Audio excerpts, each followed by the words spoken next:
What is up, guys? It is Ghosted, and apparently there's some 11.6 changes that have just come up on Surrender 20, and I'm here to go over it for you guys. So we have a Grubhub Hextech chest coming in for loot, or being added to the loot. I don't know how you'd get this. I guess if you enter in your Grubhub code or whatever, and you get the chest. That's just what I think, because I mean I don't know how else they're gonna do that. Grubhub is expensive, so don't waste your money on that. Let's go to the balance changes. Now we have AKALI. Her base HP is being lowered from 575 to 500, and her Assassin's Mark passive will no longer restore energy. Before, it would give like 10 to 30 energy back based on level, but now they are nerfing that and taking that away from her. So she won't be able to trade as long, in my opinion, and yeah, she just won't be able to trade as long. Her Q base damage or her Q energy cost is being lowered at the later ranks, but it's going to be raised higher ranks. So a nerf for it early game, but they're buffing it late game, if that makes sense. And they're removing her passive that she had on it on the Q, where it would be like it would do extra damage to minions at the max rank. So that's why you'd want to max its ability first. I guess I mean, you still want to max its ability first. What am I talking about? Because this is your main damage ability. It's not like you're gonna be maxing E to do a lot of damage. Like hell no. But yeah, her W, and now it says, I guess this is new. I think this has already been on it. Akali increases her energy by 80 while the shroud is active. So I'm guessing this is saying like while she's in the shroud, she'll get 80 energy back. I guess. I mean, it's still kind of confusing in a way. I don't know. Yeah, I mean, she's already gotten 80 energy back before. I'm not too sure what this is pretty much saying, but yeah, I guess she's getting 80 energy back while the shroud is active. So if someone could explain that to me, 'cause I may just be dumb as hell and not understand, but yeah, I'm just not understanding. Her shuriken flip, the E1 damage when she does the backflip first. The damage is being lowered on that, but the E2 damage is being increased. Before, they both had the same scaling wise, but the base damage on it is being lowered for the E1, and the base damage for the E2 is being increased to 70%. Really good buff here. This is going to be doing a lot more damage. I feel like a lot more than most people are going to be expecting it to, but you know, yeah, it's going to be like, oh, dodge the E type shit, but I don't know. Now we got her perfect execution R. Her R1 damage is being changed from 125, like level 1, to 80, but it is being buffed again late game, 325 to 360. So again, they're trying to nerf her early game and buff her late game. Her R1 is being changed from physical to magical. Before, it would be physical damage and then the R2 would be magic damage, but now both parts it's both magic damage. I feel like this is really good because it's going to help her do more damage, or I guess make her R1 seem still like it does a lot of damage in a way. I'm not too sure. I mean, it's gonna do a lot more damage just because it had the 30% AP ratio increase on it, or 30 AP ratio being added to it. But yeah, I mean, her ulti, her ulti's a buff. I'm gonna say her ult's a buff, her E's a buff. Her W's the same, but they're nerfing her Q and her passive. That's overall what I'm getting from the kit.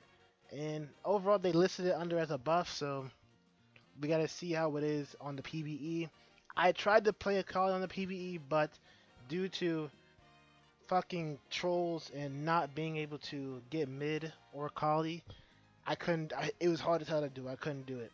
So let's move on to the items. They are buffing Shirley's battle song by taking down the Inspire active from 90 seconds to 75 seconds, and Sterek's Bloodlust passive now notes stacks beyond the first heal for 50% less.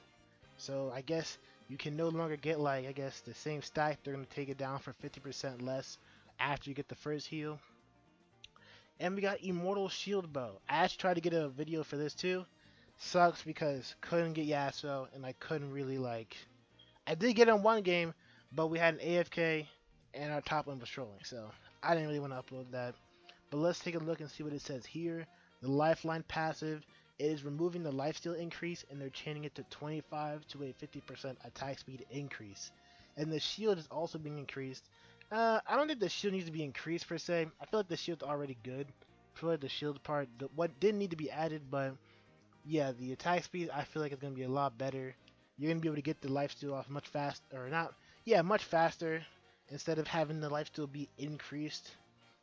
But you know, and let's look at the summoner spell. They are changing teleports. The cooldown is being changed from 420 to 240.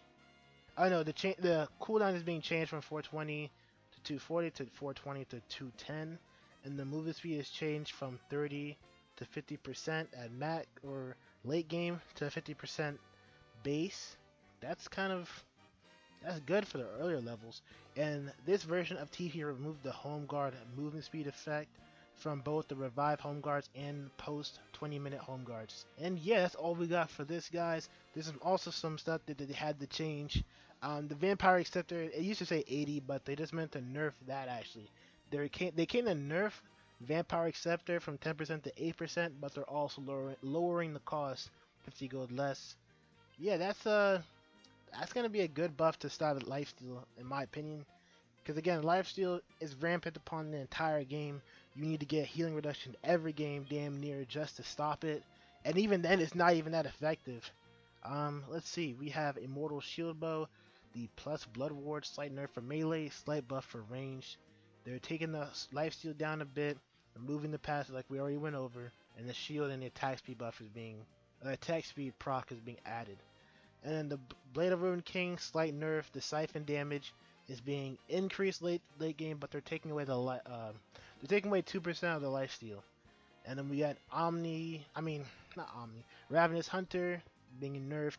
The base Omnivamp is being 0%, and the Omnivamp per stack is being 1.7 to 1.5%. And some Xin Zhao changes. They are trying to change Xin Zhao so that he's a much better champion overall. It's Cynical buff. We got champion nerfs for Hecarim, Karthus, Urgot, Renekton, and Gnar. But champion buffs for AKALI, Xin Zhao, LeBlanc, Silas? Silas? Pike, Volibear Jungle. Silas, really? A buff? What the fuck? Anyways, we're just gonna move on, and we're gonna see the Battle Academia Leona Prestige Edition. Doesn't this skin look good, guys? No, it doesn't. It's a Prestige Edition. Anyways, guys, let me know if you guys liked the video, if you guys learned something. Of course you learned something because we're just reviewing the patch notes pretty much. If you guys have any comments, let me know in the comment section below. Like the video, subscribe, and I will see you guys next time.